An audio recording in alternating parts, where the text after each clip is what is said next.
I wasn't supposed to be on that part of the internet. The dark web always felt like a place for people with too much time on their hands, digging into things they shouldn't. But curiosity got the best of me. One night, after a few too many drinks, I stumbled across a live stream titled DIY Human Experimentation: How to Turn a Human into an Experiment. I thought it was a joke, maybe some creepy prank channel, but as soon as I clicked the link, I was glued to the screen. There was a man sitting in a dimly lit room surrounded by old medical equipment. He looked like someone who had spent way too much time in a lab coat.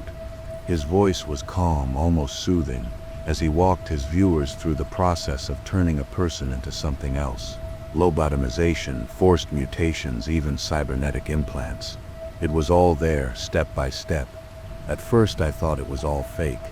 Special effects maybe, or a hoax to get views. But then I saw something that made me shiver. He was talking about how the volunteers were always willing, even eager. He said they had their reasons. Some were outcasts, some just wanted to feel something different. But the way he spoke made it seem like this was just normal to him. It was sick, but somehow I couldn't look away. I scrolled through the chat. The viewers were just as disturbed as I was. Some were disgusted. Others were fascinated.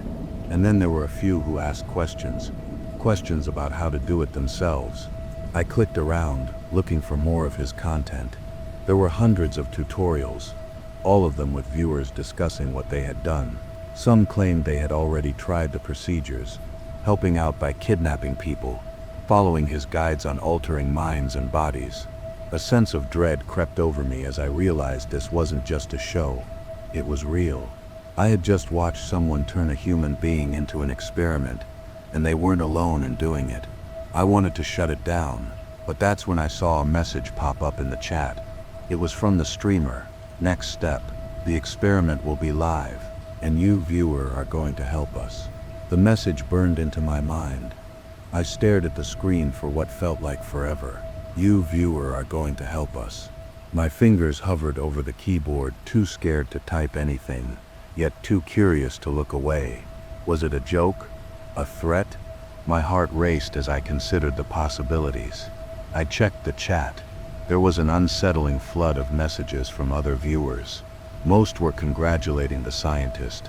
Others seemed to be offering help in ways that made my stomach turn. It was a community, like a sick cult, where people were taking part in these experiments, all while hiding behind screens. I started to feel trapped. My curiosity had pulled me in deeper than I had ever intended. I clicked through the live stream's past broadcasts, desperate to understand how far this thing had gone. It was clear now these weren't isolated cases. People had been abducted, experimented on, and left to rot, all for the twisted pleasure of these viewers. Then my screen froze for a moment. When it unpaused, the scientist was staring directly into the camera, his smile widening. My heart dropped. I knew what was coming. "I see you've been curious," he said, his voice soft but unmistakably ominous. "The next experiment is going to be live, and you'll be part of it whether you like it or not." My blood ran cold. I had been too late to leave. Somehow they knew I was watching, and they weren't going to let me go without being part of it. I rushed to close the window, but it wouldn't let me. I tried to turn off my computer, but it froze. Panic set in. My mind raced as I looked around my room, half expecting to see someone standing there. A knock at the door made me jump, but when I opened it, no one was there. Just the silence of the night pressing in. But I could still hear his voice in my mind, as clear as if he was standing beside me. "There's no going back," he said. "This is your last chance." My fingers trembled as I pulled the flyer from my pocket, the one I'd found earlier that morning.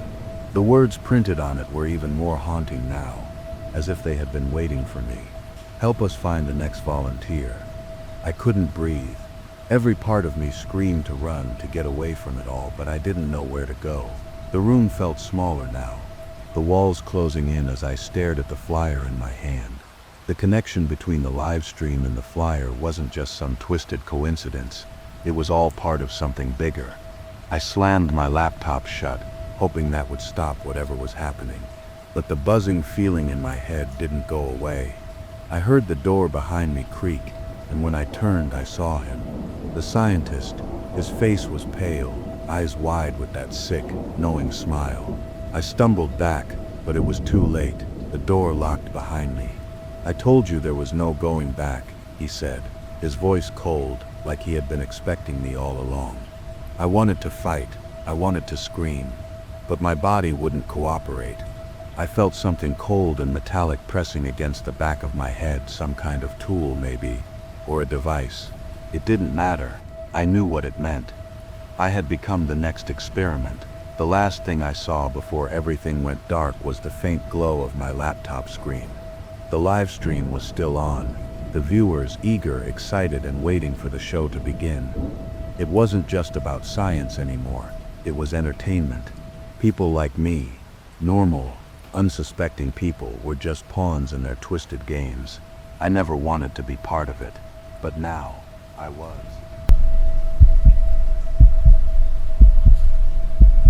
I never meant for things to go this far. I was just a hacker, bored with the usual stuff, cracking open firewalls, bypassing security systems. Nothing major, just testing my limits. But then I found the file. It was buried deep in the web, somewhere hidden beneath layers of encrypted data. At first I thought it was some kind of military protocol, nothing worth my time. But curiosity got the better of me. I cracked it open, and my heart sank. What I found wasn't just another code, it was a military-grade brainwave interface. They were controlling people. Not remotely, not in some futuristic experiment, but real, living, breathing people. They had found a way to hijack a person's nervous system, overriding their control over their own body. And the worst part, it was for sale. The file was linked to a private auction site, accessible only through the most secure connections. I knew I shouldn't, but I couldn't resist. I accessed it, and that's when I saw what they were doing. A group of rich, powerful people, sadists, really, had paid for the privilege to control someone else's body. They could make them kill, harm themselves, or worse. It was twisted. It was sick. But the money they were throwing at it was unreal. At first I felt sick to my stomach. How could anyone allow this? But as I kept digging, I realized something even worse. The military wasn't just selling access to the system. They were taking part in it. They had turned it into an underground marketplace. People were suffering, and I had a front row seat to it all. These rich assholes were paying top dollar to live out their darkest fantasies while someone else's life was being destroyed. I couldn't believe it, but there was one thing I needed to know. Could I stop it? Could I, a hacker, undo what was being done? I went to work. I wanted to expose them, to shut it down and free the victims. I thought I was smart, thought I was one step ahead, but I wasn't. I dove deeper into the system, my fingers flying across the keyboard as I navigated through layers of security. The more I uncovered, the more twisted everything became. The auction site wasn't just a marketplace for human puppetry. It was a network that connected these rich buyers to a global pool of victims. Each person they controlled was hooked up to the interface, their consciousness trapped while someone else took over their body like a marionette. I was getting closer, too close. Then I saw it, a buyer's profile, one that was actively controlling a victim. The screen showed a live feed of a man in his mid-30s, his eyes glazed over, standing in the middle of a room with a knife in his hand. The buyer's commands flashed across the screen, telling the man to do unspeakable things to himself. My stomach churned as I watched, but I couldn't look away. The buyer seemed amused, like they were watching some twisted game unfold. I felt a surge of anger. I had to stop this. I started to dig into the buyer's profile, searching for a way to disrupt the connection, to sever the link between the controller and their victim. I could feel the weight of the task pressing down on me. It was dangerous. These people weren't just going to let some hacker ruin their fun, but I didn't care. Someone had to stop this. That's when the alert flashed across my screen. It was a warning, but not just any warning. The system had detected me. I had triggered a security breach. Panic hit me as I realized the risk I was in. These people weren't just hackers or criminals. They had power, influence. They would come after me, and they would do whatever it took to keep their operation running. I tried to cover my tracks, but my hands froze on the keyboard. Something wasn't right. The screen flickered, and I noticed a message on the side of the window. "You've been spotted." Before I could react, I felt a strange sensation in my fingers. It was subtle at first, but it grew stronger. I tried to move my hands, but they wouldn't listen. My own fingers twitched, moving of their own accord. Panic shot through me. No, this wasn't possible. This couldn't be happening. My own hands, my own body, weren't mine anymore. I looked down, horrified, as I watched my fingers type something I hadn't commanded. The words filled the screen. "Let's see how you like being the puppet." I tried to scream, but my mouth wouldn't obey. My hands, my own damn hands, kept typing, sending commands into the system that weren't mine. I was no longer in control. The feeling of helplessness surged through me, and I fought every inch of my body to regain control. But the harder I tried, the more I realized I was losing. The screen in front of me flickered again. The words that appeared made my blood run cold. "You're the next puppet. Let's see what you do with your freedom now." It was them. The buyers, the ones I'd been trying to expose. They had hijacked my own body, just like they had done to so many others. I was no longer the one pulling the strings. I was just another victim, another puppet. I tried to fight back, to stop my hands from typing, but it was like I was watching a stranger use my body.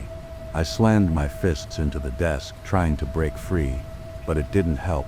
The commands came faster now, directed at me, forcing me to do things I didn't want to do. Every move, every action wasn't mine. The hackers were controlling me from afar, manipulating me like I was their toy. I saw my body stand up almost as if it was on its own, and I couldn't stop it. My hands reached for the drawer, pulling out a knife. I was horrified. This wasn't me. It couldn't be. But no matter how much I screamed in my mind, my body obeyed.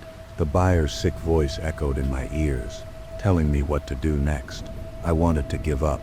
I wanted to let go, to let them take whatever was left of me. But deep inside, a small part of me screamed to survive. I remembered what I had done, what I had almost exposed.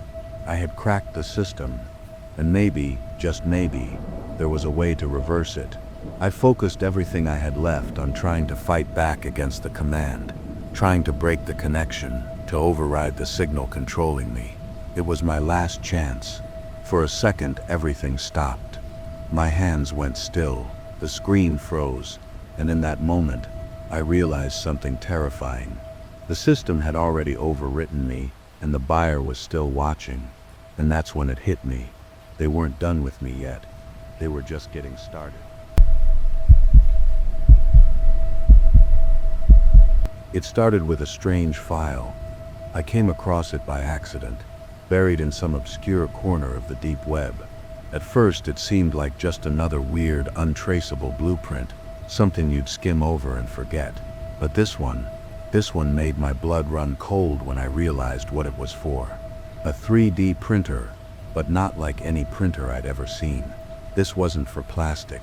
It wasn't for metal. This printer printed human tissue. The blueprint was detailed, showing every part of the machine down to the smallest screw and wire. There were notes, instructions, some I couldn't fully understand. But what got me was the part about the raw material. It said the printer required real human tissue to function. I thought it was a joke, some twisted concept someone threw together to mess with people. But something about it hooked me.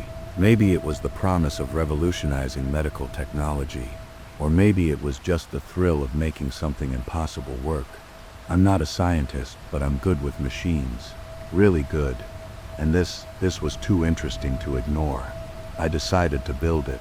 It took months of work, tweaking the design, getting the parts just right, sourcing the materials I needed. It wasn't easy, but I did it. I had the machine set up in my small apartment, a sleek, ominous device sitting in the corner waiting for its first test. I tried printing a simple test object, something harmless. The machine hummed to life, whirring and clicking, and in no time a small piece of tissue had formed. At first I thought it was just a coincidence, a fluke, but then I realized this wasn't plastic. This was real human tissue. a perfect replica. I was amazed. The possibilities were endless. I could make organs for people in need. I could print new limbs, maybe even faces. The potential to save lives was right there in front of me. But there was one thing I had to figure out: where would I get the raw material? At first, I thought I could get away with using synthetic tissue or medical-grade materials, things that weren't real human flesh. But the printer wouldn't work without the real thing. It needed living tissue to function. The machine was demanding, unforgiving. So I had no choice but to start looking elsewhere. I told myself it would be temporary, just a few small experiments, a few sacrifices, and then I'd be done. But the more I used the machine, the more I realized how much easier it was to make things when you had real human parts. Printing organs was one thing, but I started to get greedy. I could make full limbs, perfect replacements for anything I wanted. It wasn't long before I found myself on the dark web again, this time not just browsing. I started talking to people, looking for ways to source the material I needed. There were whispers of people going missing, but they didn't seem to care. As long as the money was good, they could get me what I wanted. It started small, just a finger here, a limb there, but soon it wasn't enough. I needed more. I found myself doing things I'd never imagined. I would abduct people. I had a small place far from the city, an abandoned house that no one cared about. I'd bring them there, knock them out, and let the machine do its work. At first, it felt like I was helping people. I was giving them new limbs, organs, faces, things they had lost or were born without. But the deeper I got into it, the darker it became. One night I decided to try something new. I wanted to print something alive. I didn't know why. Maybe it was the power. Maybe it was the allure of creating life, or a twisted form of it. But the machine, as I soon learned, could print more than just body parts. It could print a full human. I didn't know what I was doing. I thought it would be another test. But when the printer was done, and I saw the new form standing there, breathing, looking at me with wide, hungry eyes, I realized my mistake. It wasn't human in the way I was used to. It was something else. It had my face, my eyes, but it was twisted, contorted, a version of me, but not me, something darker, and it wasn't happy to be alive. I backed away, my heart pounding in my chest as the creature myself took a step forward. It moved unnaturally, jerky and stiff, like it wasn't sure what to do with its body. But then it smiled, and I realized it was all too aware. It knew exactly what it was. "Hello," it said, its voice a perfect mimic of mine, but colder. It didn't sound like me. It sounded wrong. I froze, my brain scrambling for a way out. I'd made a mistake. I thought I was playing God, creating something amazing. But I had only created a monster, a twisted, hungry version of myself, a reflection of all the darkness that had been building inside me. I tried to run, but my legs wouldn't move. My body wasn't mine anymore. My creation, the thing that looked like me, had control now, taking over my limbs, my movements, just like I had taken control of everyone else. It made me feel helpless, like the victim I had once been so far removed from. I could feel the rage bubbling up inside me. I had used people, taken their lives for my experiments, and now it was my turn. My creation advanced slowly, savoring each step it took, like it was enjoying the fear in my eyes. "You made me," it said, grinning wider, its eyes glowing with something I couldn't describe. "Now you're mine." I could feel the machine powering on again behind me. The printer was calling for more material. It needed more. It was a cycle, one I had started, but now had no way to stop. The raw human parts, the body parts I had printed, they were demanding more too, but I didn't care anymore. The last thing I heard was the sound of my own voice, my twisted voice, echoing in the room. "Welcome to the new world," it said, and then everything went dark.